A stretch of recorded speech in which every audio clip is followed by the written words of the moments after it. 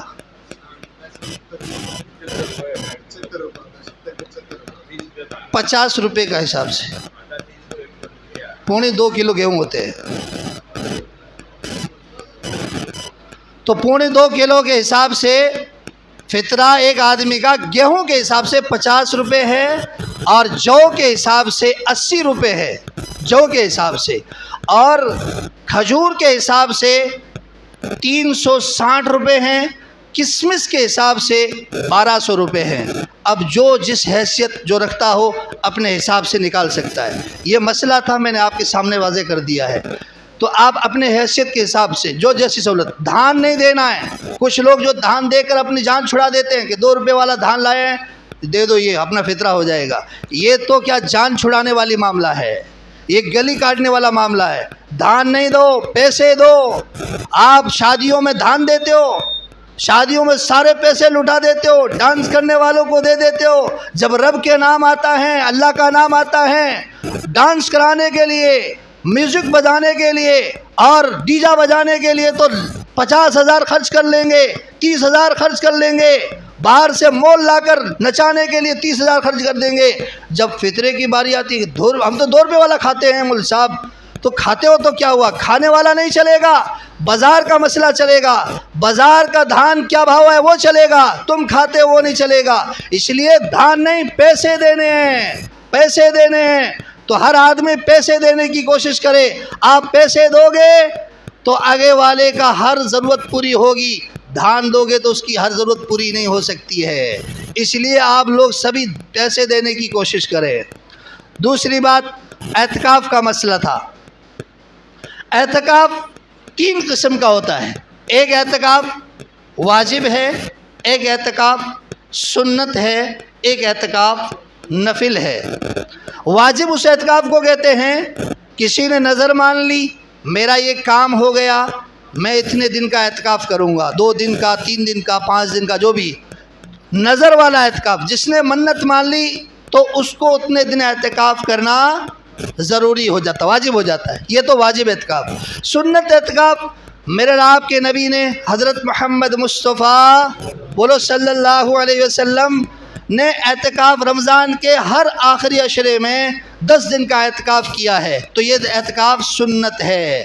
اور بستی کے ایک انسان کو اعتکاف کرنا تو ضروری ہے, فرض عین ہے. اگر کوئی ایک بھی اعتکاف میں نہیں بیٹھتا ہے تو پوری بستی گنہگار ہوگی, پوری بستی گنہگار ہوگی. اس لیے اعتکاف میں بیٹھنا بھی ضروری ہے. تو آپ جو بھی اعتکاف میں بیٹھنا چاہ رہے ہیں, جذبہ رکھتے ہیں, شوق رکھتے ہیں, اعتکاف کا مطلب کیا ہے؟ اعتکاف کا مطلب یہ ہے پلٹ آنا, رجوع کر لینا, لوٹ آنا اور اللہ کی طرف دوڑ لگانا, ایک جگہ جستجو لگا کر اللہ سے تعلق جوڑ کر اس سے مانگتے رہنا اعتکاف کا مطلب ہے. ہم اعتکاف میں بیٹھتے ہیں, کھانے پینے میں لگ جاتے ہیں, باتوں میں لگ جاتے ہیں, مستیوں میں لگ جاتے ہیں, ٹائم پاس کرتے, دوستوں کو بلاتے ہیں. آپ کا اعتکاف کوئی کام کا نہیں ہے, کوئی کام کا نہیں ہے. اس سے تو بڑھیا اعتکاف میں مت بیٹھو. آپ اگر اعتکاف میں بیٹھنا چاہتے ہو, ایک جب دنیا والا کسی کے یہاں دھرنا دیتا ہے, بات نہیں کرتا کہ میں کلیکٹر آؤں گا تو ہی بات کروں گا, کسی بھی پیج والے پولیس والے سے بات نہیں کروں گا, میں تو جس کے یہاں دھرنا دینے آیا ہوں اسی سے بات کروں گا. ایک دنیا والا اتنا پختہ ارادہ کر لیتا ہے کہ میں جس کے در پہ دھرنا دینے آیا ہوں اسی سے بات کروں گا, کسی اور سے نہیں کروں گا. تو ہم تو رب کے در پہ آئے ہیں, تو پھر ہم رب سے ہی بات کرو نا, کسی اور سے کیوں کرتے ہو, کسی اور سے کیوں تعلق جوڑتے ہو, کسی اور سے اپنے کیوں گپے شپے لگاتے ہو. اس لیے اعتکاف والے اس بات کا دھیان دیں, اعتکاف میں جو بیٹھنا چاہتے ہیں رب سے تعلق جوڑنا ہے, رب ہی سے کہنا ہے, رب ہی کے سامنے رونا ہے, قرآن کی تلاوت میں رہنا ہے, ذکر میں رہنا ہے. ضرورت ہے انسان کی, ضرورت جیسے پیشاب پاخانہ کھانا پینے کی ضرورت ہے, اس وقت آپ بیٹھ سکتے ہو. لیکن ایک مجلس لگا کر دنیا کی باتوں میں بیٹھ جانا, دین سیکھنے کے لیے بیٹھو, آپ سیکھنا سکھانا کرو, دعائیں سکھاؤ, قرآن سکھاؤ, حدیث سکھاؤ, دین کی بات بتاؤ, یہ تو سب چلے گا. لیکن آپ دنیا کیا کوئی بھی بات کرو گے اعتکاف سے باہر ہو جاؤ گے. اس لیے جو اعتکاف میں بیٹھنے والے ہیں خاص طور سے اس بات کا دھیان رکھیں کہ انشاءاللہ ہم اعتکاف کو پوری سنت طریقے سے کریں گے. اب اعتکاف کی فضیلت بتلاتے ہوئے میں آپ کو بات ختم کرتا ہوں. اعتکاف کی فضیلت یہ ہے کہ اگر کوئی آدمی 1 دن کا اعتکاف کرتا ہے, 1 دن کا اعتکاف کرتا ہے, میرے آپ کے نبی نے فرمایا اللہ تبارک و تعالی اس شخص سے جہنم کو اتنا دور کر اس کے اور اس جہنم کے درمیان 3 خندقیں حائل کرتے ہیں. اور ایک خندق اتنی بڑی ہے جتنی آسمان و زمین کے درمیان کتنی جگہ ہے, اتنی بڑی ایک خندق ہے. ایسی 3 خندقیں اس 1 دن کے اعتکاف کرنے والے کے درمیان اللہ حائل کر دیتا ہے. اور جو آدمی عشرے کا 10 دن کا اعتکاف, رمضان کے آخری عشرے کا اعتکاف کرتا ہے, میرے اور آپ کے نبی نے فرمایا اللہ تبارک و تعالی اس کو 10 دن جو اعتکاف کرتا ہے اس کو 2 حج اور 2 عمروں کا ثواب عطا فرماتا ہے. کتنا ثواب ہے بھائی؟ 2 حج 2 عمرے. یہاں مل رہے ہیں، اعتکاف میں مل رہے ہیں، بوتلوں میں نہیں ہیں جو آپ دوڑ لگا رہے ہو، بوتلوں کے پیچھے بھاگ رہے ہو۔ ہری بوتل لاؤ، ڈیو کی بوتل لاؤ، اس میں عمرہ ہو جائے گا، کعبہ دکھ جائے گا۔ اس میں عمرہ کعبہ نہیں ہے، کعبہ دیکھنا ہے اللہ کے در میں آؤ، اللہ کے گھر میں آؤ، اللہ کے سامنے رو، اللہ تمہارا یہاں پہ کعبہ دکھا دے گا۔ ہم تو پتہ نہیں کہاں بھٹک رہے ہیں۔ اس لیے 2 حج 2 عمروں کا ثواب 10 دن کے اعتکاف پر اللہ دے رہا ہے۔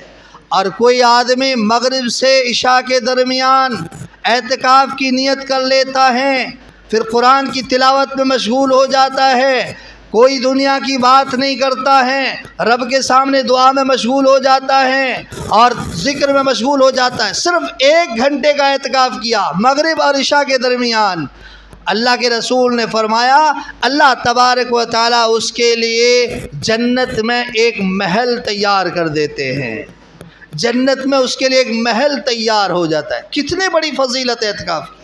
ہم 10 دن صبر نہیں کر پاتے ہیں، دنیا کی باتوں میں مشغول ہو کر اتنے بڑے ثواب سے محروم ہو جاتے ہیں۔ اس لیے اعتکاف میں بیٹھنے والے خاص طور سے اس بات کا دھیان دیں، اگر اللہ کی رضا چاہنا ہے، اللہ کی رضا حاصل کرنی ہے، اعتکاف کا ثواب حاصل کرنا ہے، اعتکاف کی پوری فضیلت حاصل کرنی ہے، اور 2 حج اور 2 عمرے کا ثواب حاصل کرنا ہے، اور جنت میں محل بنانے ہیں، تو پھر پوری سنت طریقے اور آداب اور سنت اور مستحب کا رعایت کرنی پڑے گی، آپ خیال کرنا پڑے گا۔ تو نیت کر کے انشاءاللہ اعتکاف میں بیٹھنے والے جو بھی ہیں وہ انشاءاللہ ان باتوں کا خاص طور سے دھیان رکھیں گے۔ اللہ مجھے بھی آپ سب کو عمل کی توفیق نصیب فرمائے، اور رمضان میں جو بچے ہوئے دن ہیں ان کی قدر کرنے کی توفیق نصیب فرمائے۔ وآخر الحمدللہ رب العالمین۔